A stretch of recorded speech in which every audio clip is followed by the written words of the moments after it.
Hello and welcome to மெட்ராஸப்பட்டினம். மெட்ராஸப்பட்டினமுக்கு கொஞ்சம் டயர்டா தான் வந்திருக்கேன். அதனால தயவுசெய்து கொஞ்சம் அந்த இன்டென்சிட்டி லெவலோ, இல்ல ஒரு எனர்ஜி லெவலோ கம்மியா இருந்தா தப்பா நெனச்சுக்காதீங்க.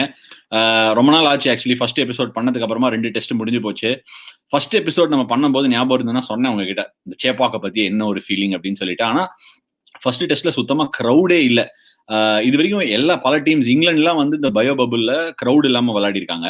அவங்க சவுத்தாம்ப்டன்ல 2 டெஸ்ட் விளையாடிருக்காங்க. அப்புறம் மான்செஸ்டர்ல டெஸ்ட் விளையாடிருக்காங்க. இன்ஃபேக்ட் ஆஸ்திரேலியா விளையாடிருக்காங்களான்னு தெரியல. பட் நெறைய டீம்ஸ் வந்து இந்தியாவுக்கு இதுதான் ஃபர்ஸ்ட் கேம். ஒரு பயோ பபுள்ல வித்தவுட் கிரவுட்ஸ். எங்களுக்கு ஆக்சுவலா எப்படின்னா வந்து நான் நெறைய ரஞ்சி ட்ராஃபி மேட்ச் விளையாடிருக்கேன். ஃபர்ஸ்ட் கிளாஸ் கிரிக்கெட்லாம் விளையாடிருக்கேன். அந்த மாதிரி ஒரு மாதிரி ஃபிளாட்டா இன்டென்சிட்டி இல்லாம, அதாவது கிரவுட் அப்படின்னாலே அது ஒரு பயங்கரமான ஒரு ஃபீலிங். அதுவும் நாலேஜபிள் சென்னை கிரவுட்னா கேட்கவே வேணாம். அண்ட் ஃபர்ஸ்ட் டெஸ்ட் மேட்ச்ல வந்து கொஞ்சம் ஓவர் ஒர்க் லோடு தான் ஆயிடுச்சு. நிறைய ஓவர்ஸ் போட்டேன், கொஞ்சம் பேட்டிங் நிறைய நேரம் ஆடினேன். அதனால அடுத்த 3 நாள் வந்து தூங்கி எழுந்து சாப்பிட்றதுக்கே கரெக்டாக இருந்தது. ஸோ ஷோலாம் பெருசா பண்ண முடியல.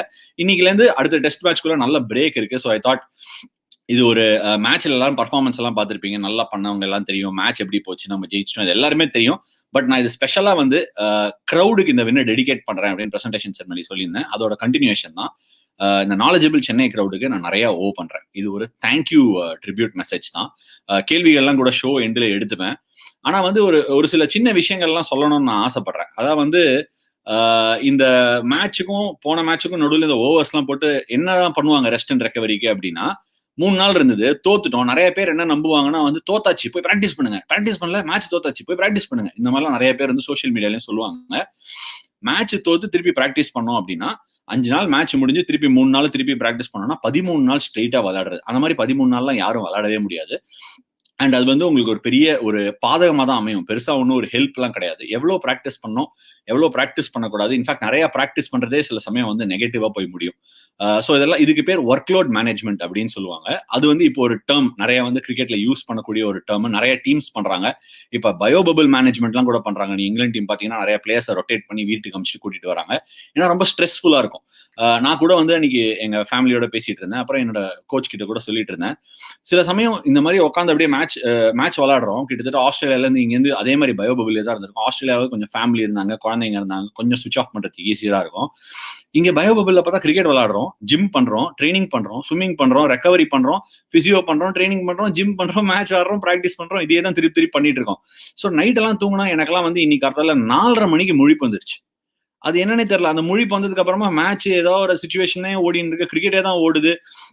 பாக்குறதுக்கும் பெருசா வந்து இன்னும் அவைலபிலிட்டியில ஒரு மூவியோ ஒரு சீரியலோ பாக்குறதுக்கு எவ்வளவுதான் டிவியும் பாக்குறது, கொஞ்சம் புக்கு படிச்சாதான் கொஞ்சம் டைவர்ஷன் இருக்கும். ஸோ இந்த மாதிரி சேலஞ்சஸ்லாம் இருக்கிறதுனால பயோ பபிள் மேனேஜ்மெண்ட்னு சொல்லிட்டு இங்கிலாந்துலாம் கூட அவங்க பிளேயர்ஸை திருப்பி அமைச்சு ரொட்டேட் பண்றாங்க. இன்ஃபேக்ட் இன்னொன்னு நான் சொல்லணும், இந்தியன் பிளேயர்ஸ் ரொம்ப ஸ்ட்ராங் மென்டலா, ஜென்ரலாவே ரொம்ப ஸ்ட்ராங். நிறைய விஷயத்த அனுபவிச்சிருக்காங்க சின்ன வயசுல இருந்து. ஸோ அவங்க வந்து ரொம்ப ஸ்ட்ராங்கா இருப்பாங்க.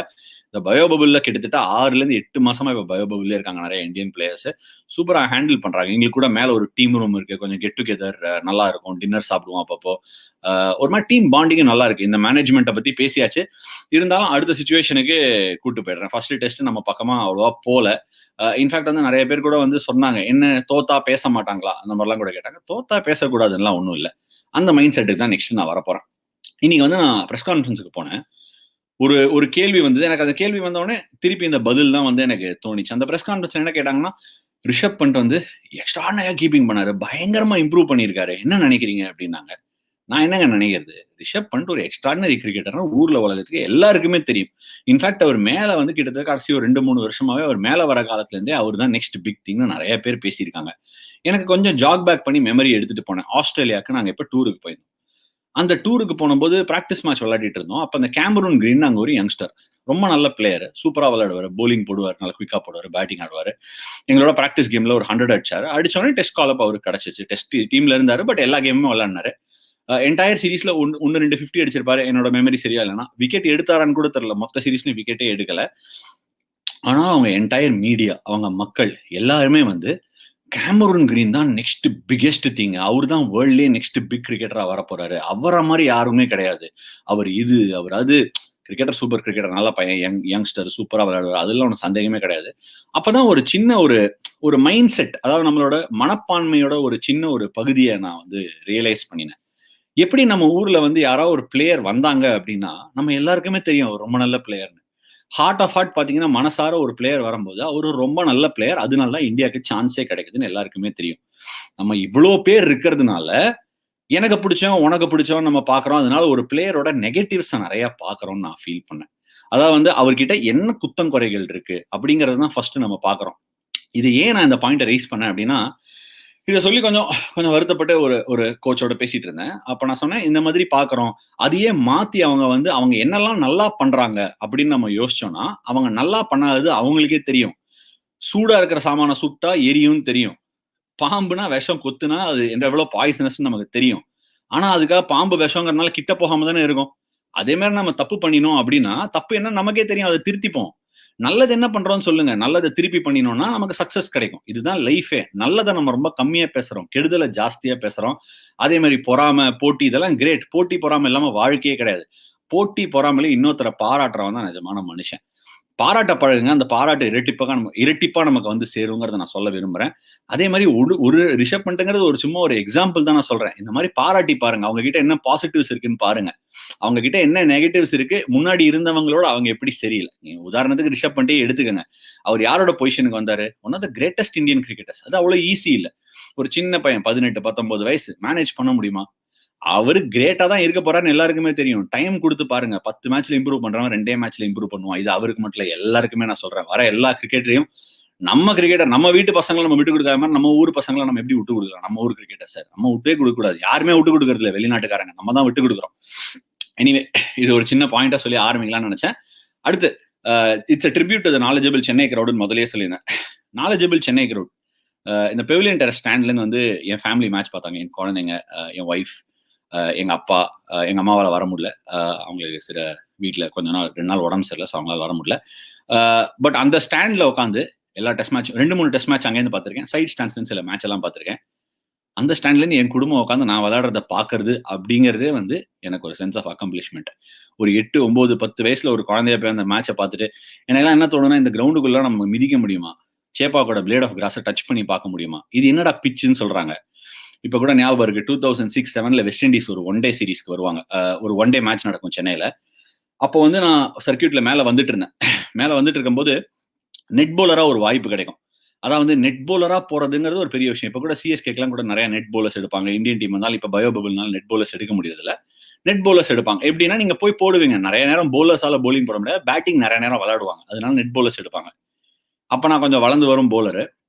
ஸோ வந்து ரொம்ப கெஞ்சி கேட்டு, சார் எனக்கு ஒரு சான்ஸ், எனக்கு ஒரு ஆப்பர்ச்சுனிட்டி கொடுங்க. நான் வரேன் சார், நான் போடுவேன் சார். அந்த மாதிரி கேட்டு ஒரு ஆப்பர்ச்சுனிட்டி வாங்கி உள்ள போனேன். ஷூ எல்லாம் கையில எடுத்துட்டு, பேக்ல எடுத்துட்டு போய் வெஸ்ட் இண்டீஸ் டீமுக்கு ஃபர்ஸ்ட் பவுலிங் போட சொன்னாங்க. என் மனசுல என்ன ஓடுனா, இந்த மாதிரி நான் அன்னைக்கு தேதிக்கு இருந்ததுல வந்து கோடி இளைஞர்கள் இன்னைக்கு இருப்பாங்க தமிழ்நாட்டிலையும் இந்தியாலையும். இதை என்ன மாதிரியே நினைக்கிறவங்க நிறைய பேர். நம்ம போய் நெட் பவுலிங் போடுவோமா, போட்ட உடனே 2 பேர் அவுட் ஆவாங்களாம், உடனே நம்மளை எடுத்து இந்தியன் டீம்ல விளையாட வச்சிருவாங்களாம். இந்த மாதிரி நிறைய பேர் நினைக்கிறாங்க. நானும் நினைச்சிருக்கேன் அன்னைக்கு. எனக்கு போடும்போது ஒரு விஷயம் தோணிச்சு. நான் அன்னைக்கு போய் பவுலிங் போட்டேன். கிறிஸ் கேல் விளையாடினாரு, மார்லல் சாமுவேல்ஸ் விளையாடினாரு, இன்ஃபேக்ட் பிரையன் லாரா கூட இருந்தாருன்னு நினைக்கிறேன். எல்லாம் விளையாடிட்டு அவங்கவங்க வேலையை பார்த்தாங்க. நம்ம வரோம், அவங்களுக்கு ஹெல்ப் பண்றோம், அவங்க விளையாடுறாங்க, அவங்களுக்குள்ள பாசிட்டிவ் ரீஅஃபர்மேஷன்ஸ் கொடுத்துக்கிறாங்க. எப்படி பேசிக்கிறாங்கன்னா எல்லாமே பாசிட்டிவா தான் பேசிக்கிறாங்க. ஸோ இதை பேசிட்டே இருக்கும்போது நான் நினைச்சேன், என்னடா நம்ம கிட்ட எதுவும் பேச மாட்டாங்களே அப்படின்னு சொல்லி அவங்க கிளம்பி போயிட்டாங்க. இந்தியன் டீம் வந்தாங்க, அவங்களும் அதே மாதிரி விளையாடுனாங்க, அவங்களும் கிளம்பி போயிட்டாங்க. 2, 3 பேர் அவுட் ஆகியிருப்பேன். என்னது இது, யாருமே நம்மள படியில கூட்டிட்டு போய் டோரை திறந்து இந்த இந்தியன் டீம் சீட்ல உட்காருன்னு நம்மள சொல்லவே இல்லையே, நல்லா தானே போட்டோம் அப்படின்னு நினைச்சேன். அன்னைக்குதான் ஒரு விஷயம் புரிஞ்சுது. யாருமே நம்ம எங்கேயும் கூட்டிட்டு போய் கதவை திறந்து சீட்ல உட்காத்தி வைக்க மாட்டாங்க. அந்த டோரை திறக்கக்கூடாது, இடிச்சு உடைக்கணும். எப்போதுமே நமக்கு ஒரு கனவு இருக்கணும். ஆனா அந்த கனவோட ஏணிப்படி நம்மளோட உழைப்பா மட்டும்தான் இருக்கணும். ஹார்ட் ஒர்க்கா மட்டுமே தான் இருக்கணும். யார் கண்ணிலையும் நம்ம பட்டு, யாரா நம்மள ஒரு வாட்டி பார்த்து கூட்டிட்டு போயிடுவாங்க அப்படின்னு ஏதாவது ஒரு கதையை யாராவது சொல்றாங்கன்னு கேட்டுட்டு யாருமே அந்த நம்பிக்கையான வாழ்க்கையில வாழாதீங்க. உழைப்பு மட்டும்தான். உங்க உழைப்பை நம்புங்க. உங்க மேல நீங்களே நம்பிக்கை வைக்கலன்னா வேற யாருமே நம்பிக்கை வைக்க மாட்டாங்க. என்கிட்ட சரக்கு இருக்கு, என்கிட்ட ஸ்கில் இருக்கு, நான் அதுக்கு ஏத்த மாதிரி உழைப்பேன், அந்த உழைப்பு எனக்கு கூட்டிட்டு போகும் அப்படின்னு தயவு செய்து நம்புங்க. ஏன் இதை நான் சொல்றேன் அப்படின்னா, இங்க வந்து நான் ஃபர்ஸ்ட் எல்லாம் ஒரு மேட்ச் விளையாடுவானு கூட தெரியல. ஆனா 16 வயசுல ஒரு ஸ்கூல் மேட்ச் விளையாடினேன். அந்த மேட்ச் விளையாடும் போது ரியலைஸ் பண்ணினேன், சரி நம்ம ஸ்கூல் மேட்ச் விளையாடுறோமே, இந்தியாவுக்கு ஒரு மேட்ச் விளையாடினா எப்படி இருக்கும் அப்படின்னு நினைச்சேன். அன்னிலேருந்து அந்த ஒரே ஒரு மொமெண்ட்டுக்காக தான் நான் என் லைஃப்ல பிராக்டிஸ் பண்ணினே இருப்பேன். எப்பவும் போனாலும் சரி நம்ம ஒரு டெஸ்ட் மேட்ச் ஆடணும், ஒரு ஒன் டே ஆடணும் அப்படிங்கிற ஒரு விஷயத்துக்காக தான் பிராக்டிஸ் பண்ணுவேன். அந்த மேட்சை நான் வந்து ஃபர்ஸ்ட் டைம் விளையாடினேன் இந்தியா வர்சஸ் ஆஸ்திரேலியாவோட. வேற மாதிரி மெமரி. எம்எஸ் தோனி 200 அடிப்பாரு, நான் விக்கெட் எடுப்பேன், அதெல்லாம் ஓகே. பட் இந்த மேட்ச் கோவிடுக்கு அப்புறமா நீங்க எல்லாம் வந்து ஒரு செலிப்ரேஷன் பண்ணீங்க. எனக்கு நான் கத்திருக்கேன். சச்சின், சச்சின் அப்படின்னு நான் கத்திருக்கேன் ஸ்டாண்ட்ஸ்ல இருந்து. அஸ்வின், அஸ்வின்னு கேட்கறதுக்கு எனக்கே சரியில்ல இருந்தது. லிட்டரலா பிளாங்க்கா போயிட்டேன். எனக்கு என்ன நடக்குதுன்னே தெரியல. உள்ள நடக்கும்போது அவ்ளோ பேர் எழுந்து கத்துனாங்க. கத்தம்போதே ஐய்யயோ! நம்மகிட்ட இருந்து இவ்ளோ எதிர்பார்க்குறாங்களா? என்னடா கத்துறாங்க? பவுலிங் போட்டா தான் எப்பயாவது சிஎஸ்கேல இருக்கும்போது 2 வாட்டி கத்துவாங்க. நம்ம பேர சொன்னா ஒரு 4 பேர் கை தட்டுவாங்க. பேட்டிங் போம்போதெல்லாம் கை தட்டுறாங்களே அப்படின்னு சொல்லி ஒரு ஷாக் ஆயிடுச்சு. இன்ஃபாக்ட் ஃபர்ஸ்ட் இன்னிங்ஸ் நான் அவுட் ஆனதுக்கெல்லாம் நீங்க தான் காரணம். அப்படின்னு சொல்லலாம் எஸ்கேப் ஆக மாட்டேன். நீங்கலாம் காரணம் கிடையாது. இந்த மேட்ச ரொம்ப ஸ்பெஷல் ஆக்குனீங்க. எனக்கு நான் சும்மா சொல்ல முடியாது. ஒரு லிட்டரலா ஒரு ஹீரோனா எப்படி சொல்றது? நான் ஃபீல் பண்ணதில்ல. என்னெல்லாம் கூட ஒரு சின்னதா ஒரு ஸ்டெப் மாஸ்டர் பாட்டுக்கு டான்ஸ் போட வச்சு என்ஜாய் பண்ண வச்சுட்டீங்க. டோட்டலி என்ன சொல்றது? ஐ அம் ஜஸ்ட் ஓவர்வெல்ம்டு. என்னால சொல்லவே முடியல. ஓவர்வெல்ம்டுக்கு தமிழ்ல என்ன வார்த்தைன்னு எனக்கு தெரியல. கண்டுபிடிச்சு வேணா அடுத்த ஷோல சொல்றேன். பல சின்ன சின்ன மொமெண்ட்ஸ்லாம் நடந்தது. மேட்ச பத்திலாம் நெறைய பேர் எக்ஸ்பர்ட்ஸ்லாம் பேசியிருப்பாங்க. கிரிக்கெட்டர்ஸும் நெறைய பேசிட்டோம். ஆனா சில விஷயம்லாம் நான் ரொம்ப என்ஜாய் பண்ணேன். அதான் வந்து இந்த நான் பேட்டிங் ஆடும்போது ஸ்டோக்ஸ் திடீர்னு கால கீழ வச்சுட்டு மேல இப்படியே பெல்டி அடிச்சுட்டு இருந்தாரு. அதுக்கெல்லாம் கை தட்டினாங்க. அந்த மாரி ஒரு சின்ன ஒரு ஹியூமர்லாம் வந்து என்ஜாய் பண்றதுங்கிறது அவ்வளோ ஈஸி இல்ல. ஒரு கிரவுடா மொத்தமா டெஸ்ட் மேட்ச்லாம் நெறைய பேர் பார்க்கும்போது ஆஃப் ஆயிடுவாங்க. பட் டெஸ்ட் மேட்ச்க்கு ஒரு ரிவைவல் கிடைச்ச மாரி இருக்கு. ஃபுல்லா க்ளூடா பார்க்குறாங்க. மேட்சோட எப்ஸ் அண்ட் ஃப்ளோஸ் தெரியுது. ஸ்டாண்ட் யூசுவலா பவுலிங் போட்டா காலி ஆயிடும். அந்த மாரிலாம் காலியாவே ஆகல. ஸோ அது ஒரு நல்ல மொமெண்ட். அப்புறம் பென் ஃபோக்ஸ் ஹேப்பி பர்த்டே அப்படின்னு போட்டாங்க. சூப்பரா கீப்பிங் பண்ணியிருந்தாரு. பென் ஃபோக்ஸுக்கு ஹேப்பி பர்த்டே டு யூன்னு பாடி அது ஒரு கலக்கி இங்க உள்ள கிரவுண்ட்ல இருக்கும்போது ஸ்டோக்ஸும் சேர்ந்து இன்னும் சத்தமா பாடுங்கன்னு சொல்லி அது ரொம்ப நல்லா இருந்தது பாக்குறதுக்கு. அப்புறம் இன்னைக்கு காலத்தால மயங்க் அகர்வாலுக்கு ஹாப்பி பர்த்டே மட்டும் பாடாம அவர் இந்தியன் இல்லையா? அதனால இமேஜினரி கேக்க கட் பண்ற மாரிலாம் ஒரு இது பண்ணீங்க. அதெல்லாம் கூட பாக்குறதுக்கு சூப்பரா இருந்தது. I totally enjoyed it. ஆனா எனக்கு ஒரு ஸ்ட்ரைக்கிங் ஃபன்னி மொமெண்ட் ஒண்ணு நடந்தது. நம்ம எவ்வளோ வந்து மூவிஸ தமிழ்நாட்டுல என்ஜாய் பண்றோம். எவ்வளோ வந்து அது மேல ஒரு பேஷனேட்டா இருக்கும். இல்ல லிட்டரலா ஒரு பைத்தியமா இருக்கும்ங்கிறதுக்கு இது ஒரு எக்ஸாம்பிள். நான் பவுண்டரி லைன்ல நின்னுட்டே இருந்தேன் பவுலிங் போடும்போது. அப்ப திடீர்னு ஒருத்தர் வந்து தல அஸ்வின், அஸ்வின், அஸ்வின் அப்டின்னாரு. என்னப்பா அப்டின்னா, திடீர்னு இல்ல வலிமை அப்டேட் எப்டி அப்டின்னாரு. என்னய்யா சொல்ற? வலிமை அப்டேட் வலிமையா? வலிமை என்ன எனக்கு ஒண்ணுமே புரியல. நான் ரொம்ப ஆடி போய்ட்டேன். அப்புறமா தான் போய் கூகுள் பண்ணி பார்த்தேன். என்னடா இது அப்டின்னு யோசிச்சா என்னால சிரிப்பு தாங்கவே முடியல. வலிமை அப்டேட் திடீர்னு மேட்ச்ல கேட்டா எப்டிங்க கனெக்ட் பண்றது? அப்டின்னு சொல்லி யோசிச்சுட்டே இருக்கும்போது நெக்ஸ்ட் டே மோயின் அலி வராரு. வாட் இஸ் வலிமை அப்டின்னாரு. வலிமைன்னா என்ன? அப்பனா மோயின் அலியும் அதே இடத்துல நிக்கும்போது அவரையும் கூப்பிட்டு வலிமை அப்டேட் கேட்டிருக்காங்க. எப்பா கலக்கிட்டீங்கப்பா நீங்க. மாஸ்டர் படம்லாம் கிரேட்டு. ஆனா இந்த வலிமை அப்டேட்ட வந்து ஒரு இங்கிலாந்து பிளேயர கேட்டதெல்லாம் வந்து அவுட்ஸ்டாண்டிங். என்னால வந்து அத வந்து I cannot take it of my head. Anyway அங்கேருந்து மொமெண்ட் நெறைய இருக்குது. சொன்ன மாரி ஒரே செகண்ட் யாரோ பெல் அடிச்சுன்னே இருக்காங்க. சாரி இது ஒரு small interruption. Leave it and go pass. Outside. So அதான் வந்து நம்ம ஷோ பண்றோம்னு தெரியாம யாரோ குறுக்க வந்துட்டு ஒரு ஹவுஸ் கீப்பிங் ஸ்டாஃப் டிஸ்டர்ப் பண்றாரு. நான் அவரை போனோடனே வச்சுக்கிறேன். Anyway so coming back to the whole topic வந்து எனக்கு வந்து ரொம்ப பிடிச்ச இன்னொரு விஷயம் என்னன்னா, நான் பேட்டிங் ஆடிட்டு இருக்கும்போது 97லயோ 95லயோ இருக்கும்போது முகமது சிராஜ் வந்து டிஃபென்ஸ் ஆடுறாரு. டிஃபென்ஸ் ஆடும்போது அப்படி ஒரு கைத்தட்டல். என்னடா இது கைத்தட்டல் அப்படின்னு யோசிச்சா, அவர் டிஃபென்ஸ் ஆடுறதுக்கு ஆன்டிசிபேஷன் நான் 100 அடிப்பேன்னு சொல்லிட்டு அவ்ளோ பயங்கரமா பேக் பண்ணதால ரொம்ப சூப்பரா இருந்தது. இன்ஃபாக்ட் சிராஜ் வந்து சொன்னாரு, நான் டிஃபென்ஸ் ஆனதுக்கு எங்க அப்பாவே கை தட்டினது இல்ல பாவம். இவ்ளோ பேர் கை தட்டுறாங்க. நீங்க கண்டிப்பா 100 அடிப்பீங்க. நீங்க 100 அடிக்கிற வரைக்கும் நான் ஆடுவேன். அப்படின்னு சொல்லி ஆடி அவர் பண்ண செலிப்ரேஷன்லாம் ரொம்ப நல்லா இருந்தது. இன்ஃபாக்ட் வந்து இந்த ஒரு 80லேருந்து நான் 100 அடிப்பேன்னு எனக்கே தெரியும். ஏன்னா வந்து ஒரு ஷாட் ஆடும்போதும் கிரவுடு கூட இருக்க மாரி ஒரு ஃபீலிங். இன்ஃபாக்ட் 99ல கூட யோசிச்சிருப்பேன் முன்னாடிலாம் நான் ஆடும்போது 99ல ஒரு ரன் எடுத்து 100 எடுத்துடலான்னு.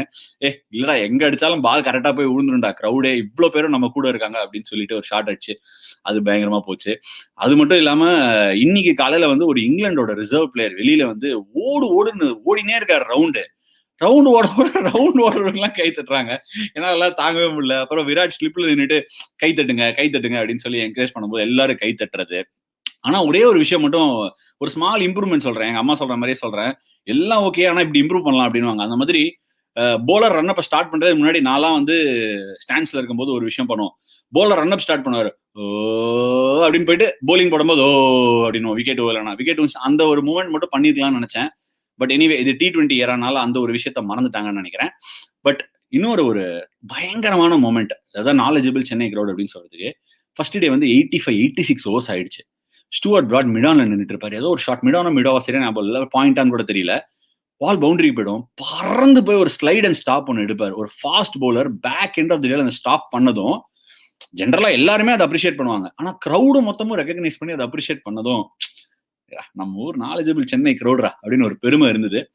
அது மட்டும் இல்ல, சிராஜ் பேட்டிங் ஆடும்போது அவர் அடிச்ச 6 எல்லாம் வந்து பயங்கரமா என்ஜாய் பண்ணீங்க. இன்ஃபாக்ட் நான் அடிச்ச 6ஓட அவர் அடிச்ச 6 ரொம்ப என்ஜாய் பண்ணீங்க. அதுக்கெல்லாம் வந்து சுத்தமா வருத்தமே படல. ரொம்ப நல்லா இருந்தது. இந்த மேட்ச் ஆல் இன் ஆல் சொல்லணும் அப்படின்னா, completely dedicated to the Chennai crowd. Cricket is back in India. And Chennai knowledgeable Chennai crowd அத வந்து சப்போர்ட் பண்ணி, எனக்கு ஒரு மெமரபிள்னு சொன்னா கூட அது ஒரு ஸ்மால் வேர்ட். மெமரபிள்லாம் கிடையாது. இது one of the greatest moment. அதாவது greatest cricket game I have played. For பெர்ஃபார்மன்ஸ்லாம் வேற. பட் நீங்க குடுத்த அந்த உற்சாகமும், அந்த பாராட்டுமும் ஒரு தடவையும் வெளில வரும்போது எல்லாரும் on the feet. In fact dressing ரூமுக்கு மேல பெவிலியன் டெரஸ் இருக்கும். இந்த சைட் ஸ்டாண்ட்ஸ் இருக்கும். கீழ எம்சிசி கிளப் இருக்கும். எல்லாரும் நின்னுனே தான் கை தட்டினாங்க. அந்த ஒரு ரெஸ்பெக்ட். இன்னைக்கு மார்னிங் கூட ஜோ ரூட் 33 அடிச்சு அவுட் ஆகும்போது அவருக்கு கை தட்டி அவர் உள்ள வர வைத்தாங்க. சேயிங் நல்ல எஃபர்ட் பண்ணாங்க அப்படின்னு சொல்லிட்டு. ஸோ இதெல்லாம் வந்து ஸ்மால் திங்ஸ் மேட்டர்னுவாங்க லைஃப்ல. இந்த மாதிரி ஸ்மால் திங்ஸ் எல்லாம் ஒழுங்கா பண்றதுனால தான் நாலேஜபிள் சென்னை கிரவுட் அப்படின்னு வந்து பேருன்னு நான் டோட்டலா இன்னைக்கு ஃபுல்லா ரீஎஃபர்மன்ஸ் பண்ணி அப்படியே குத்துறேன். சாப்பா குத்துறேன். கேள்விகள்லாம் எடுத்துக்கிறது முன்னாடி ஒரு சின்ன பிரீஃப் ஆன் அகமதாபாத். அகமதாபாத்ல தான் 3rd and 4th test venue நமக்கு. 3rd வென்யூ வந்து பிங்க் பால் டெஸ்ட் எல்லாருக்குமே தெரிந்ததே. அகமதாபாத்ல வந்து ஒரு சில ஃபீச்சர்ஸ் இருக்கு. ஃபர்ஸ்ட் வந்து என்னடா ஃபீச்சர் அப்படின்னா, ஒரு பிரம்மாண்டமான ஸ்டேடியம். 1,15,000 பேர் ஒரே சமயத்துல மேட்ச் பார்க்கலாம் அப்படின்னு சொல்றாங்க. 1,15,000 பேர் அப்படின்னா வந்து ஈடன் கார்டன்ஸ் முன்னாடி இருந்த கெப்பாசிட்டியோட ஜாஸ்தியான கெப்பாசிட்டி இது. அப்புறம் இன்னொரு விஷயம் என்னன்னா, ஃப்ளட் லைட் டவர்ஸ் பெருசா அங்க போட முடியாது. நம்ம ஊர்ல ஃப்ளட் லைட் டவர்ஸ் பாத்தீங்கன்னா 4-5 இருக்கும். பெரிய ஃப்ளட் லைட் டவர்ஸ். ஏன்னா அது வந்து ஒரு ஏர்போர்ட் விசினிட்டி ஏரியானால மேல பெருசா கட்ட முடியாது. ஸோ இன்பில்ட் எல்இடி லைட்ஸ் போட்டிருக்காங்க. சயின்டிபிக் அப்ரோச் வச்சுட்டு உள்ள இருக்கிற 20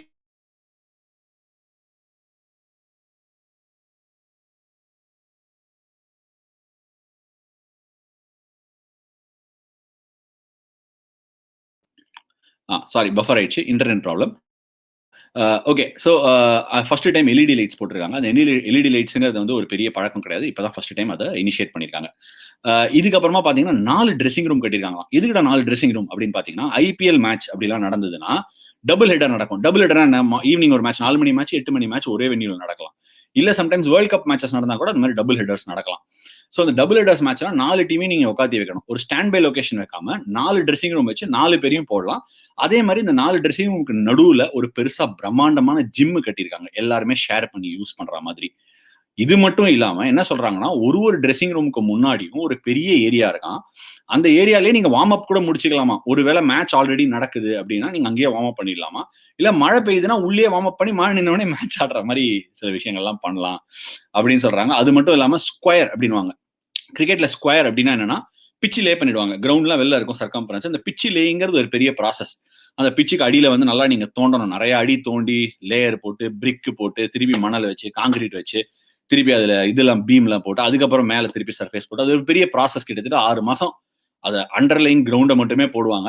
அதுல வந்து நிறைய பேர் red clay and black clay அப்படின்னுவாங்க. இது கிளே தான் பேசிக்கலி. ரெண்டுத்துக்கும் red soil black soil cricketers நிறைய ஃபேமஸா சொல்லுவாங்க. அந்த ஸ்கொயர் வந்து நிறைய இடத்துல பாத்தீங்கன்னா இப்ப சென்னையிலாம் வந்து 7-8 பிட்ச் இருக்கும். அகமதாபாத்ல 15 பிட்ச் இருக்கு. அது ஒரு பெரிய ஸ்கொயர். எவ்வளவுக்கு ஸ்கொயர் பெருசா இருக்கோ அவ்வளவுக்கு பவுண்டரி ஜாஸ்தி போகும். ஏன்னா அந்த ஸ்கொயருக்குள்ள அடிச்சா பவுண்டரி பறந்து போகும். 15 பிட்ச் போட்டிருக்காங்க. ரெட் சாயில் பிச்சஸும் இருக்கு, ரெட் கிளே பிச்சஸும் இருக்கு, பிளாக் கிளே பிச்சஸும் இருக்கு. இந்த பிச்சஸ் பத்தி பேசும்போது நிறைய பேர் வந்து குட் பிச் பேட் பிச் இந்த மாதிரி நிறைய பேர் சர்டிபிகேட் எல்லாம் கொடுப்பாங்க. ஸ்கூல்ல எல்லாம் கூட பார்ட்டிசிபேஷன் சர்டிபிகேட் எல்லாம் கொடுப்பாங்க. அந்த மாதிரி சர்டிபிகேட் எல்லாம் வந்து எனக்கு தெரிஞ்ச அவசியமே கிடையாது. பிச் ப்ரிப்பரேஷன் அப்படிங்கிறது வந்து ஒரு பெரிய ப்ராசஸ். அதை வந்து கியூரேட்டர்ஸ் எல்லாம் பயங்கர பேஷனேட்டா பண்ணுவாங்க. பிச்சுகளும் குழந்தைங்க மாதிரி தான். சில சமயம் சொன்ன பேச்சு கேட்கும், சில சமயம் சொன்ன பேச்சை கேட்காது. இது பிச்செல்லாம் அப்படிதான். அதே மாதிரி அந்த பிச் ப்ரிப்பரேஷன்ல சில இன்னேட் நேச்சர்ஸ் இருக்கும். கிளே பிச்சஸ்லாம் கொஞ்சம் ரெட் சாயில் பிச்சஸோட ஸ்லோவரா இருக்கும். ரெட் சாயில் பிச்சஸ்ல பவுன்ஸ் ஜாஸ்தி இருக்கும். கிளே பிச்சஸ்ல கொஞ்சம் பவுன்ஸ் கம்மியா இருக்கும். இதெல்லாம் அதோட இன்னேட் நேச்சர் பெரும்பாலும் பார்த்தா. பட் ஆனா ஒரு பிச் ரீடிங் பண்றது அப்படிங்கிறது ரொம்ப கஷ்டமான விஷயம். எவ்வளவோ தடவை நம்ம கரெக்டா ரீட் பண்றோம்னு நினைப்போம். ஆனாலும் சரியா ரீட் பண்ண முடியாம போயிடும். அதுதான் அதே சொன்னல குழந்தைங்க மாதிரி தான். சில சமயம் சொன்ன பேச்சு கேட்கும், சில சமயம் சொன்ன பேச்சு கேட்காது. ஸோ இதான் ஒரு பிரீஃப். அகமதாபாத்ல இந்த மாதிரி விஷயங்கள்லாம் நான் பாக்குறதுக்கு ரொம்ப எக்ஸைட்டடா இருக்கேன். அங்க போயிட்டு இதெல்லாம் பார்த்துட்டு இன்னும் கொஞ்சம் பிக்சர்ஸ் எல்லாம் எடுத்துட்டு அங்க ஆன் கிரவுண்ட் அப்டேட் உங்களுக்கு கொடுக்குறேன். until then thank you so much for joining me on this episode அப்படின்னு சொல்லி முடிக்க மாட்டேன். கொஸ்டின்ஸ் எல்லாம் எடுத்துடலாம். Ruling the world from Sydney to Chepauk. ஏன்பா சிட்னிக்கு முன்னாடி ஆனதெல்லாம் மறந்துட்டியா? அதுக்கு முன்னாடிலாம் கூட விக்கெட் எடுத்தேனே. ஸ்டீவ் ஸ்மித் விக்கெட் எடுத்தேன் 2 வாட்டி. Okay, all the best Ashana. Continue to create records. வேட்டை தொடரட்டும். கனக ஜம்பும் பேரை விட்டேன்ப்பா. ரகுராம் வெங்கட். ஹாய் அண்ணா, after YouTube channel feels like very own அண்ணா, நம்ம வீட்டு பையன். ஆமாப்பா, இது வேற ஒரு பயங்கர ஷாக்கிங்கான விஷயம். திடீர்னு ரூமுக்கு வந்து பாக்குறேன். ஃபார் த ஃபர்ஸ்ட் டைம் நிறைய பேர்ட்ட சொல்லணும், வாட்ஸ்அப் மெசேஜ் 295 315 இந்த மாதிரிலாம் இருந்தது. ஹாப்பி பர்த்டே டு யூ கூட யாரும் இவ்வளவு பேர் சொன்னதே கிடையாது. அவ்வளவு என்ஜாய் பண்ணிருக்கீங்கன்னு நினைக்கிறேன். உங்க மூஞ்சில ஒரு ஸ்மைல் இருந்ததுக்கு ரொம்ப சந்தோஷம். திடீர்னு பார்த்தா அஸ்வின் அண்ணா ட்ரெண்டிங் அப்படின்னு வந்து, அஸ்வின் அண்ணா யாரியா? திடீர்னு இன்னைக்கு அண்ணா ஸ்டேட்டஸ் கொடுத்தீங்க அப்படின்னு யோசிச்சேன். சரி, ஓகே, அண்ணாவே வச்சுக்கங்க, ஒன்றும் பரவாயில்ல, நல்லா தான் இருக்கு. நம்ம வீட்டு பையன் வேற. தேங்க்யூ ரகுராம். இது வந்து இந்த ட்ரெண்டிங் ஆஸ்பெக்ட்லாம் வந்து எனக்கு வந்து ஒண்ணுமே புரியல. யூசுவலா அஸ்வின் ஏதாவது சர்ச் பண்ணா வரும். இந்த அஸ்வின் அண்ணா ட்ரெண்டிங் அப்படிங்கிறது கொஞ்சம் புது மாதிரியா தான் இருந்தது. எனிவே அடுத்து எனக்கு வலிமை அப்டேட்லாம் என்கிட்ட எதுவும் இல்லையா? நான் வேணா கேட்டு சொல்றேன். அவரை பார்த்தேன்னா அவர் அடிக்கடி ரைஃபிள் கிளப்புக்கு வருவாராம். அங்க வேணா பார்த்து கேட்டு சொல்றேன். Your thoughts on Virat and Pant. ஆமா அது வேற இன்னைக்கு நோட்டீஸ் பண்ணேன். திடீர்னு போலிங் போட்டு இருக்கும்போது வர விராட் இது வேற பண்றாரு. வேற மாதிரி வெறித்தனமா அந்த மாதிரிலாம் சொல்றாரு. அது ஐ திங்க் முரளி விஜய் பண்ண வேலை. அவரு தான் வேற மாதிரின்னு ஃபர்ஸ்ட் ஸ்டார்ட் பண்ணுவாரு. வேற லெவல்னு. ஸோ அங்கேருந்து அப்படியே டேக் பண்ணி பேசிட்டாங்கன்னு நினைக்கிறேன். In fact okay being a 12-year-old scoring your first century at McVie Stadium, நீ எல்லாம் யாரு? இது பேர் யாருன்னே தெரியலையே. Actually correct. ஃபர்ஸ்ட் செஞ்சுரி மேக்பில இல்ல பெங்களூர்ல அடிச்சானா. ஆனா சென்னையில ஃபர்ஸ்ட் செஞ்சுரி வந்து மேக்பில தான் அடிச்சேன்னு நினைக்கிறேன். 11 இயர்ஸோ 10 இயர்ஸ் இருக்கும் போதோ மேக் ஏலையும் அடிப்பேன்னு நான் எதிர்பார்க்கல. மேக் ஏல அடிச்சிருக்கேன் நான் முன்னாடி இன்னொரு. பட் ஆனா ஒரு இந்த மாதிரி ஒரு டெஸ்ட் மேட்ச்ல அடிப்பேங்கிறத நான் சத்தியமா எதிர்பார்க்கல. நீ எல்லாம் யாருன்னு தெரியலப்பா. ஆனா நீ சொன்னது ரொம்ப வாஸ்தவமான ஒரு பேச்சு. Thank you so much. இன்னொரு விஷயம், ரொம்ப முக்கியமான விஷயம் சொல்லணும்னு நினைச்சேன்னா, இந்த ஒரு விராட் இருக்கார்ல, அவர் வந்து இந்த கிரௌட ஒரு மாஸ்டர் மாதிரி, பேண்ட் மாஸ்டர் மாதிரி அப்படி சேர்ன் பண்ண கரெக்டா கத்திட்டே இருந்தாங்க. அது பாக்குறதுக்கே ரொம்ப நல்லா இருந்தது. அவர் ஏதோ ஒரு பேண்ட் வாத்தியார் மாதிரி அடே அப்படிங்கிறாரு. உடனே எல்லாரும் ரியாக்ட் பண்றாங்க. சூப்பரா இருந்தது பாக்குறது. I came today to watch the match today. உண்மையாவே knowledgeable Chennai crowd. Correct Harish. Please do have the team masters.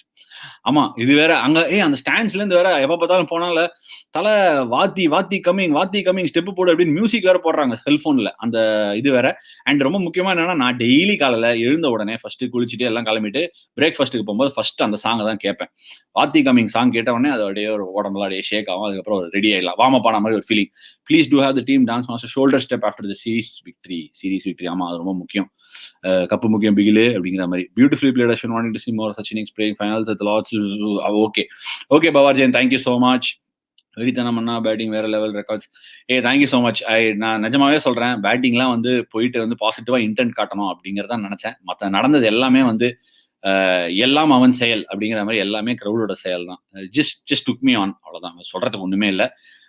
Mind ப்ளோயிங்கான ஒரு விஷயம். Lakshmi Kanya. Okay, what was going through your mind when you stepped out of the அதான் சொன்னேனே. அவர் Anil Kumble, correct. Anil Kumble கூட I think oval நினைக்கிறேன். ஓவலா லார்ட்ஸா சரியா ஞாபகம் இல்ல. இறங்கிட்டு ஒரு சப்பாத்தி ஷாட் அடிச்சு கீப்பருக்கு கால் நடுவில் ஒரு போய் அவர் 100 அடிச்சு பயங்கரமா செலிப்ரேட் பண்ணுவாரு.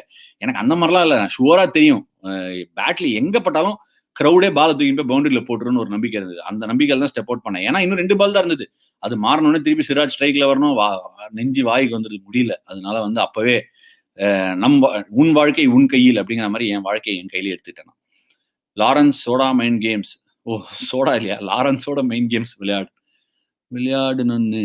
Okay right. அப்படின்னா நீங்க என்ன சொல்ல வரீங்க? அது எப்படி விளையாண்டீங்கன்னு கேக்குறீங்களா? மைண்ட் கேம்ஸ்லாம் இல்ல, எல்லாம் ஷேன்வான் சொல்லி கொடுத்த ஓல்ட் ட்ரிக். ஓகே, வலிமை அப்டேட் தயவு செய்து யாரும் கேட்காதீங்க. வலிமை அப்டேட்